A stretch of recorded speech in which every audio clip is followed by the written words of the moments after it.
Did you find value out of it? Absolutely. Okay. You know, I grew up there. I left there. I was 19. I'd arrived. I'd just turned 16. Mm-hmm. So, you know, there always will hold a special place in my heart. Mm-hmm. And yeah, it's definitely something that, you know, they saved my life. They were, you know, really good people. Obviously, it had its ups and downs, and Right. every treatment center is going to grow and change, and you know, need to learn. But I hear you. yeah. Now, you came in at 16. Yeah. Now you're 19.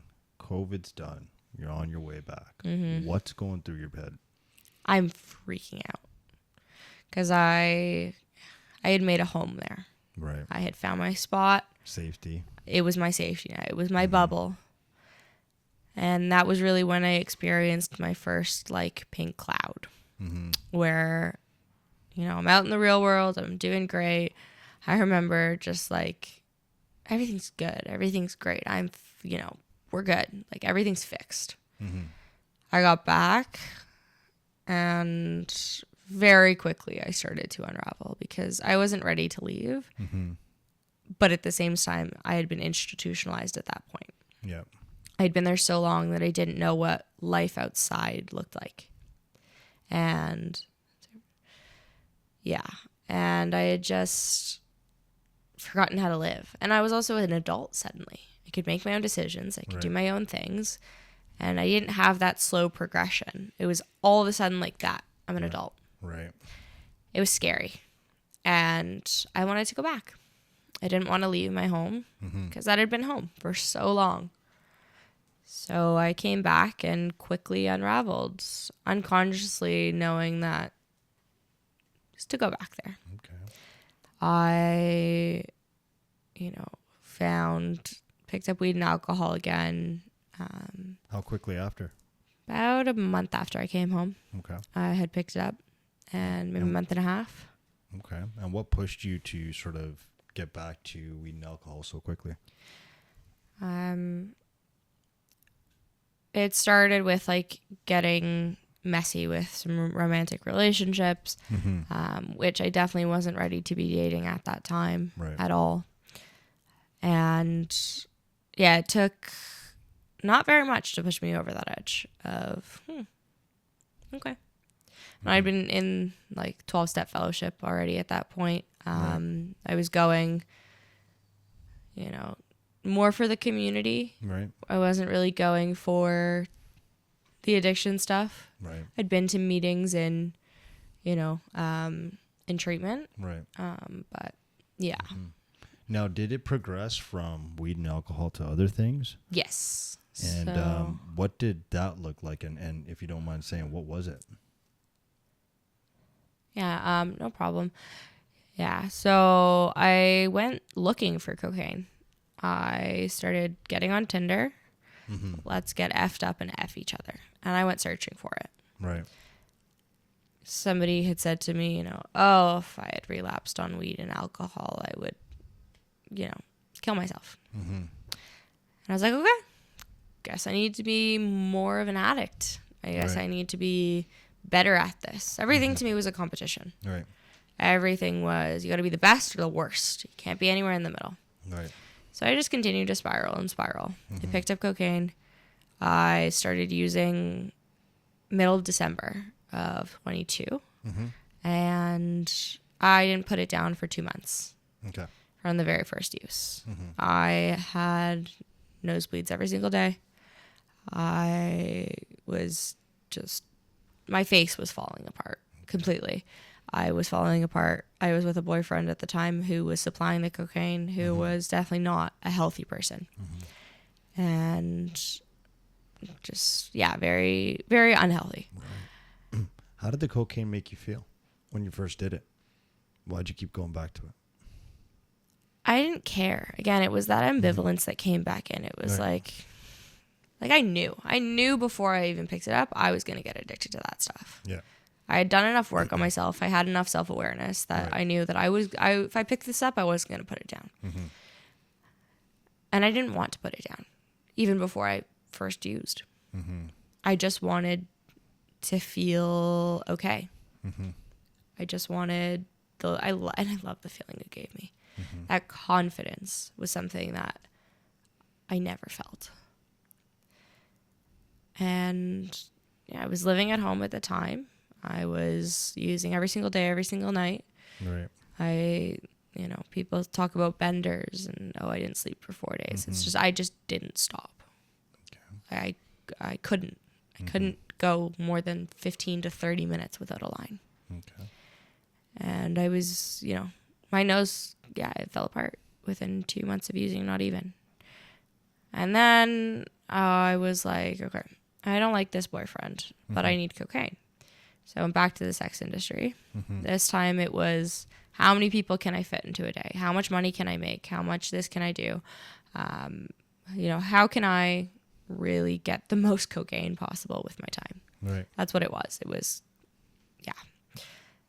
And I was only working in the sex industry at that like high intensity for maybe 2 weeks before I made the call back to Malaysia. Okay. And I said, I'm done. Mm-hmm. If I keep going, I'm going to kill myself. Right. And I found myself kind of exactly where I wanted to be, which was back in Malaysia. So you're back in Malaysia now. Now I'm back in Malaysia. Okay. I went to detox because I couldn't stop cocaine on my own. I was also using MDMA. Right.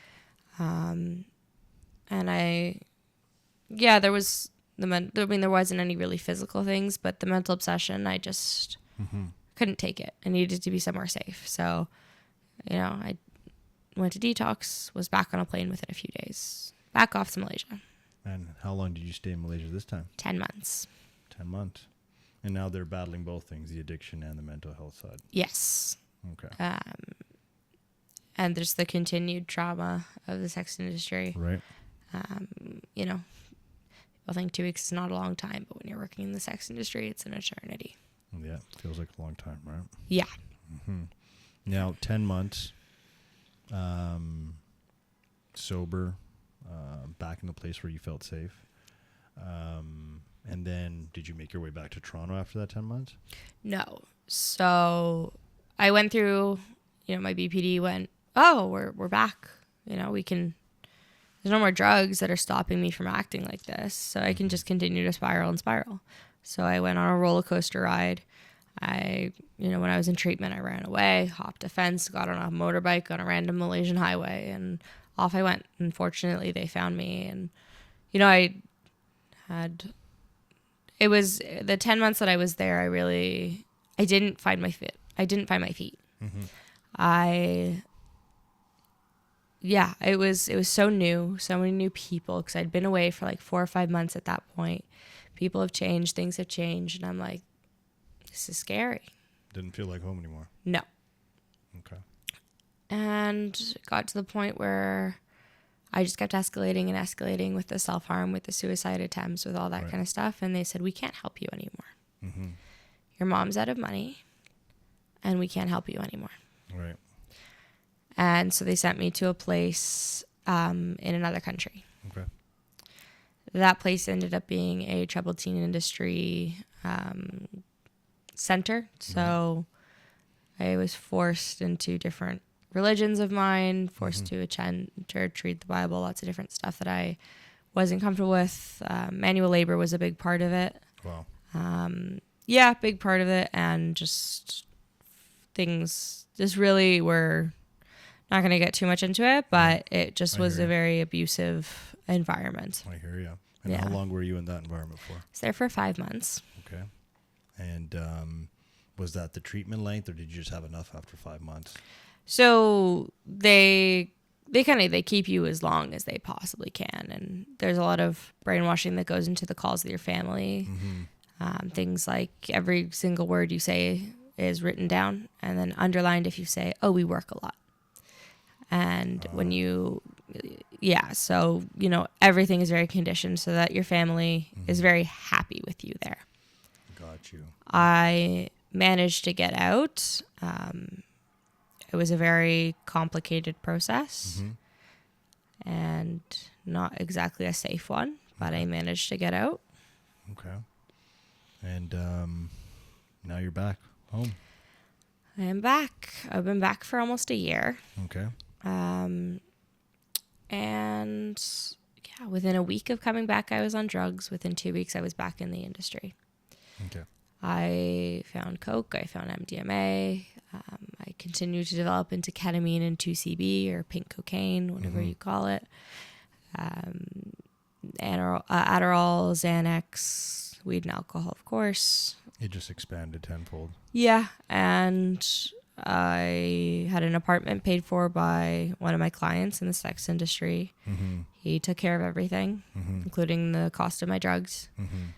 And I just sat in that apartment, saw clients, did drugs. That's all I did. I did drugs for months, alone. And my life fell apart and fell apart and fell apart. And you're not there now. No, definitely not. Okay. And what's going on in your world now? So I got 8 months from my DOC, my drug of choice, Right. cocaine, and anything snortable. I had 8 months, and I had gotten out of the industry. Okay. And I have been out of the industry since, it's almost been a year now. Okay. Since July 1st. And I was, doing well. I'd gotten off everything at one point, including weed and alcohol. And I was so unhappy. And I just didn't want to be around anymore. And I had a very, very, very serious suicide attempt where I mixed benzodiazepines, opioids, and alcohol. Wow. Which are a pretty deadly combination. I had moved back in with my mom. I was out of money. And I found a job. I was doing good, like I said. And I couldn't do it. I couldn't do life. Couldn't handle what life looked like. I knew addiction. I knew mental illness. Right. But I didn't know life. So I took a lot of pills and I chugged it down with some vodka. And my mom found me 15 hours later at 2 beats per minute. Wow. I woke up in ICU. I couldn't feel both of my arms. I had to be Narcaned and naloxone and drips and drips and drips and drips to keep me alive. Okay. My mom had to give me CPR. It was messy. It was bad. Okay. Yeah, I woke up, couldn't feel both my arms. I had severe nerve damage in both my arms. I was in psych ward for a while. Eventually, I just was like, okay, it's time to go home. I wasn't happy still. I just continued to not be happy. I wasn't dead, but I just wasn't happy. And I went back to Malaysia for 2 weeks. Wow. The owner had said, come, I won't charge you. Pay for a flight, I'll bring, and you can stay. Stay for 2 weeks, do a reset, figure out what's going on. But I was too scared because they were the ones that had sent me to that troubled teen place. Right. Not knowingly, of course. Right. They didn't know what they were sending me into. But yeah, it felt even less like home than the second time. The third time around, it was like, okay, this is my closure. This is my goodbye.